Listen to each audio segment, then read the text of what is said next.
It's a live edition of the Bleav in Steelers show. Steelers take care of the Rams this afternoon, 24-17. Welcome into the Bleav in Steelers post-game show. I'm Mark Bergin.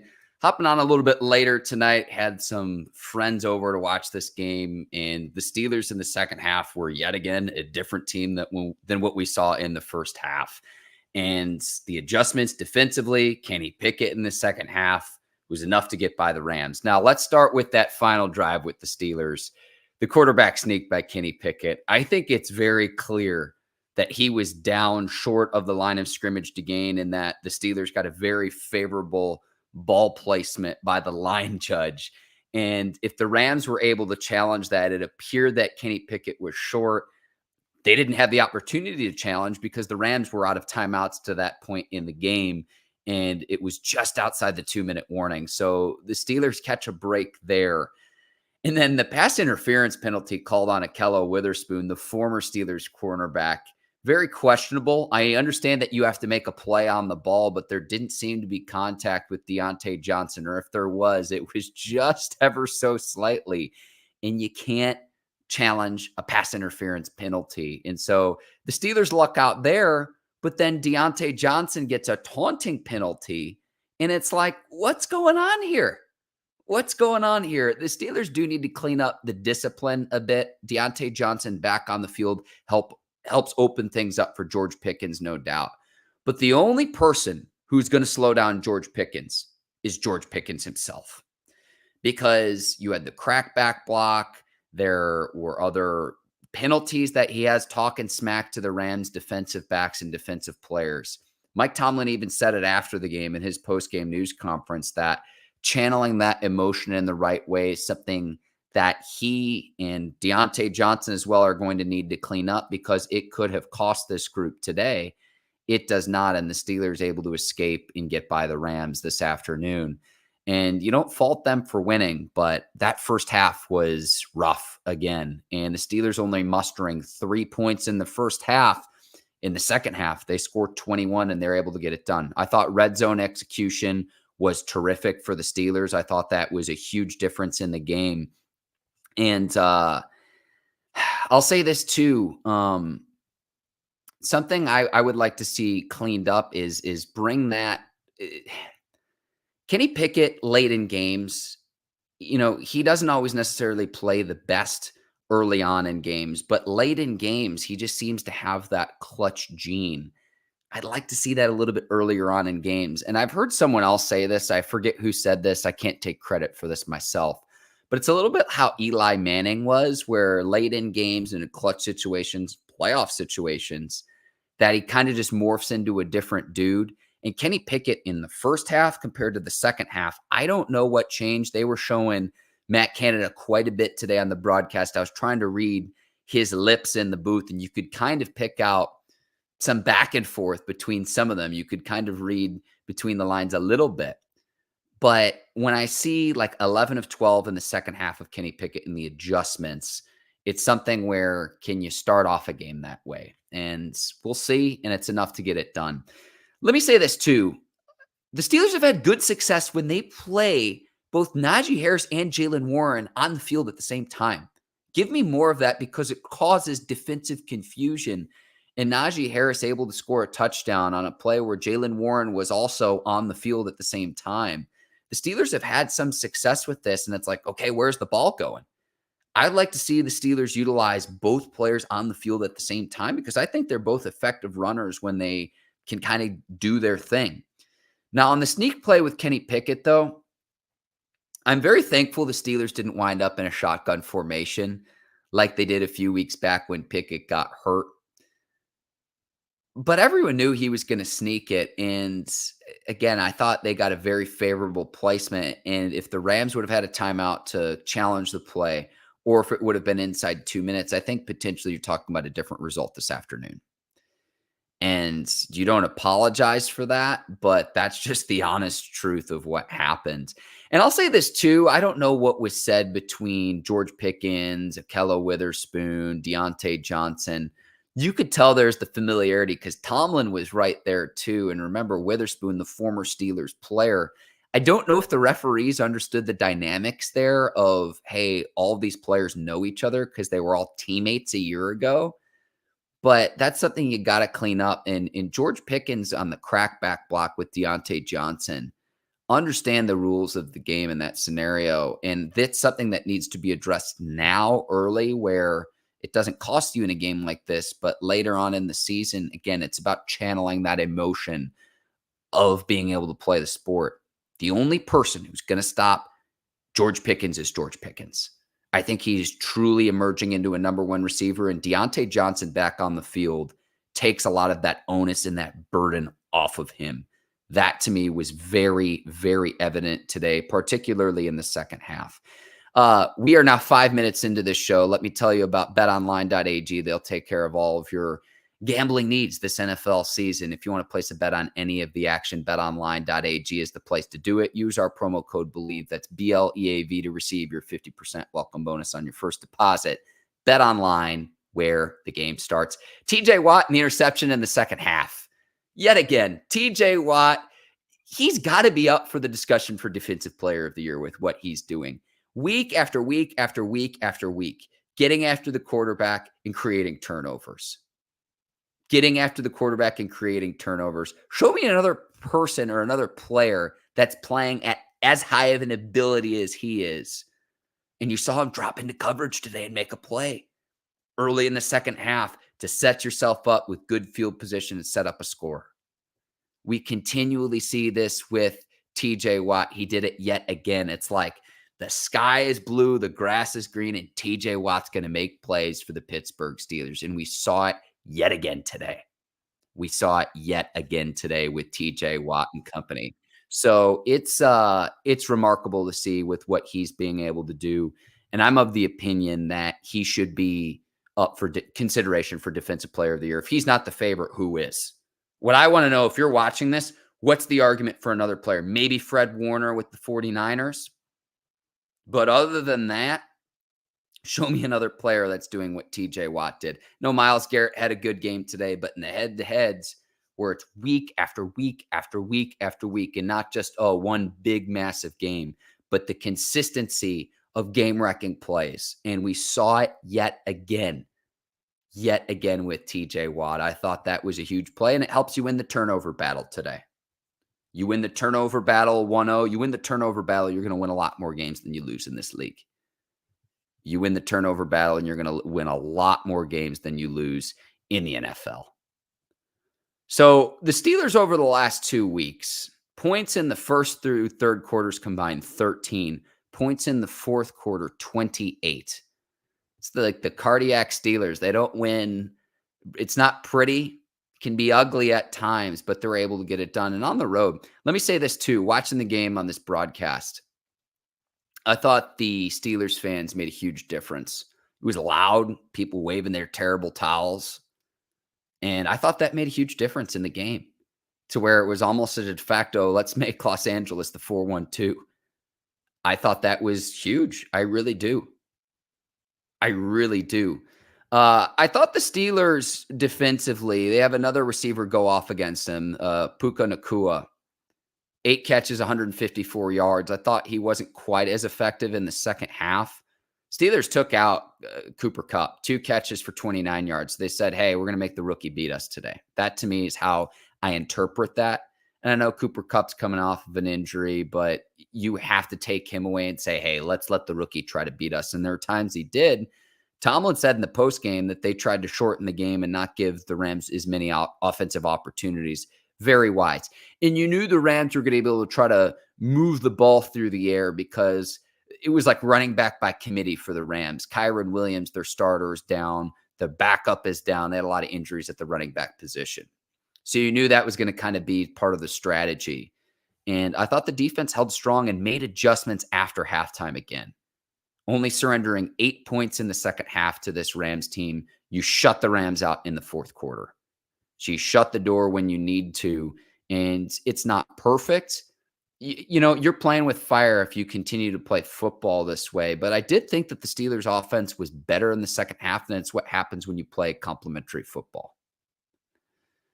And Kenny Pickett late in games, hasn't always been great in the first half or the first 3 quarters, but when it comes down to it, and I don't know if there's a way to measure it, I'm sure there's stats out there to prove this, but late in games when the game's on the line, you've got to have confidence in him as a quarterback. Again, the guy it reminds me of is Eli Manning, and I've heard a few other people say this now, but he just morphs into a different dude late in football games when you absolutely must have a play.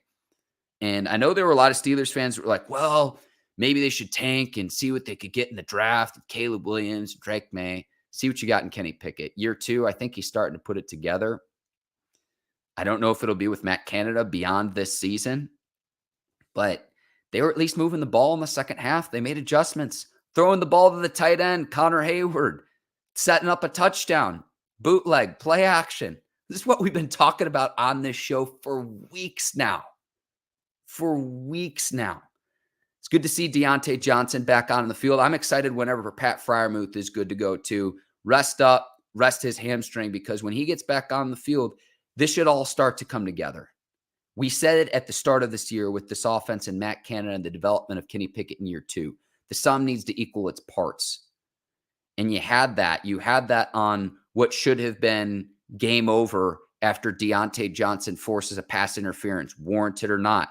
You should have had that with Allen Robinson just nearly getting to the first down. Hey, 4th and 1.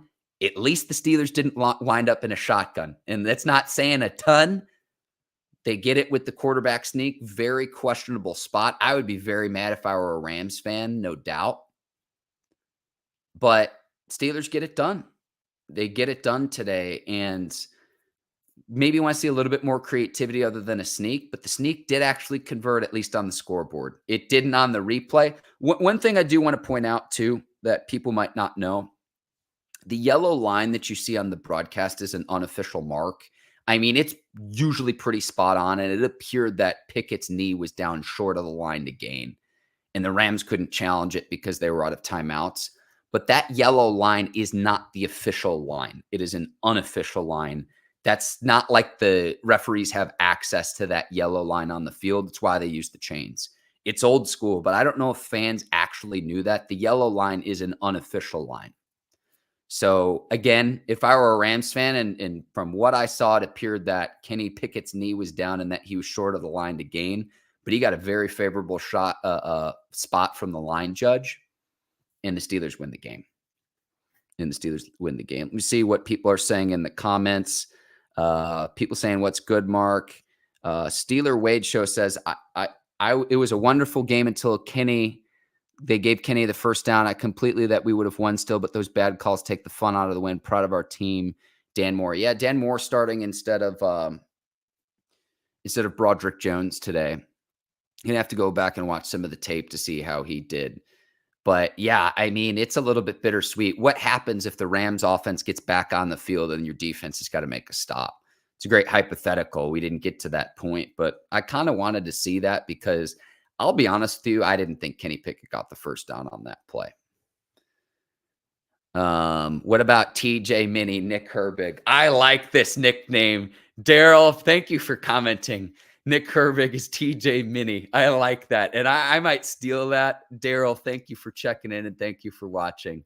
Nick Herbig is TJ Mini. Listen, you're going to have to cause a lot more turnovers and keep making plays, but Herbig has been good. All of the edge rushers have been good. Highsmith has been worth his contract extension. Marcus Golden has made plays in a reserve role, and I like what I've seen from Herbig off the edge. Going into the year, edge rusher was a position where I wasn't sure if the Steelers had much depth beyond Watt and Highsmith. They signed Marcus Golden, and then they draft Nick Herbig, and that's a position of depth, I would argue, at this point for the Steelers. And again, with TJ Watt, like, honestly, maybe I should have even led this show with this. And I understand the frustrations with the offense. You only get 300 yards, and they were a lot better in the second half, and the first half was pretty abysmal. But TJ Watt, why we're not having this conversation nationally of him as Defensive Player of the Year, who is in second place? Maybe Fred Warner. I could give you Fred Warner with the 49ers and their record and what they've done this season. Show me another player where every single week I can point to a key play that determines outcomes of wins and loses, And it's what Mike Tomlin calls the splash plays. Watt does that consistently.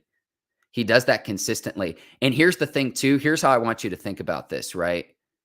If TJ Watt breaks his own single season sack record and doesn't win Defensive Player of the Year, what are we talking about? Like at that point, what are we talking about? I understand it's a 17-game regular season schedule now. It's not 16 games anymore. But that guy has just been so consistent at being a dynamic football player. We're seeing him right now at the age of 29, if he keeps at the rate he's playing at, a future Hall of Fame player. And I'll go out on a limb and say this too, and this is such high praise. His brother was a 3-time Defensive Player of the Year. At his peak, he might be playing at a higher level than J.J. Watt. You got to stack up the years over a longer period of time. I don't think he's quite there yet because, again, J.J. Watt was a 3-time Defensive Player of the Year. That doesn't happen by accident, but that's the level and caliber of player we're talking about with T.J. Watt. And I don't think that's a hyperbole to say, because we saw it yet again to start the second half and to set things up after what was a pretty abysmal first half. I almost fell asleep watching, in all seriousness. Ron checking in says, Kenny clutch in the fourth quarter. Kenny clutch does matter. Lots of quarterback not clutch. Bad refs both sides. Yeah, the referees were not great today. And yeah, Kenny Pickett in the clutch. I'd want to see more stats to prove what my eyes are seeing with this, but Kenny Pickett when the game matters, and this goes back to last year when the Steelers beat the Raiders on the 50th anniversary of the Immaculate Reception, where he finds George Pickens late in the game, and what that does for a player's confidence at the quarterback position. Again, he's in year 2. I understand Kenny Pickett's a little bit older coming into the league, had a lot of college experience playing at Pitt, so he's played a lot of football. But playing NFL football and understanding what you have to do to win football games, he's been the real deal. And in all seriousness, late in games, it hasn't always been perfect.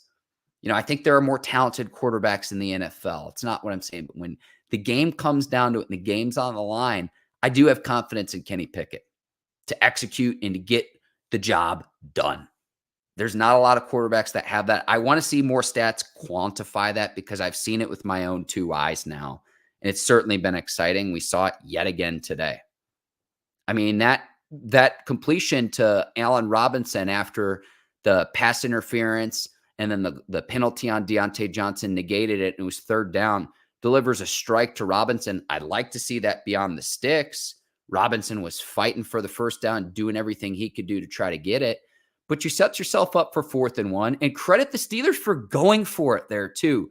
You can't convert on 4th and 1. I'd argue you don't deserve to win the game, and you still have your defense to be able to come out on the field and to shut the door.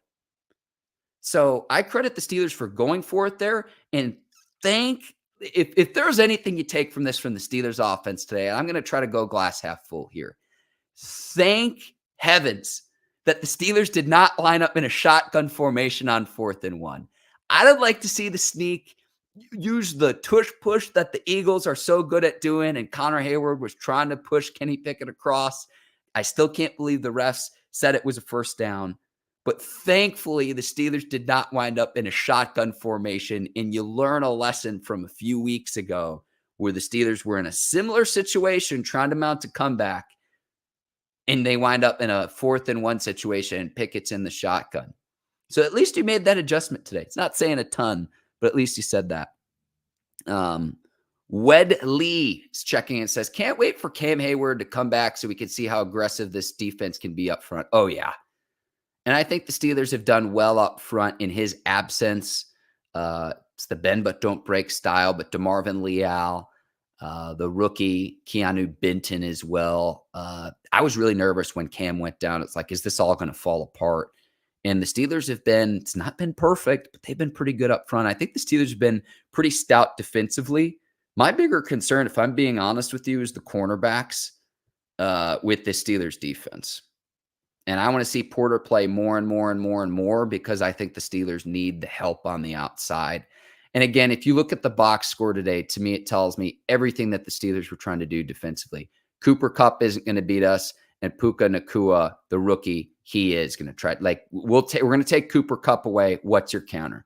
And Puka was pretty good, And the Steelers DBs looked overmatched at times, but in the second half, only allowing 8 points, they were able to figure it out. A lot of people checking in. Wedley says, I think TJ is better than his brother because TJ doesn't just pass rush. He also goes in coverage. Yeah. So this is another thing too, that, we talked about this with James Harrison and some of his commentary that he doesn't deserve to be in the Hall of Fame because the stats aren't there. Outside linebackers in the Steelers system typically rush the passer, but they don't always rush the passer.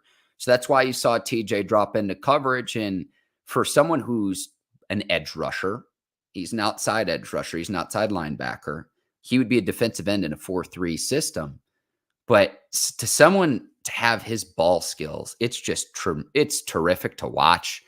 He's a terrific player. It's a treat to watch him every Sunday. And when I was at the game, the Steelers-Ravens game, Acrisure Stadium in Pittsburgh a few weeks back, I went with my old man, and the very first thing we said after the game was, not only, number one, am I so happy to see such an exciting game, but TJ Watt was worth the price of admission alone.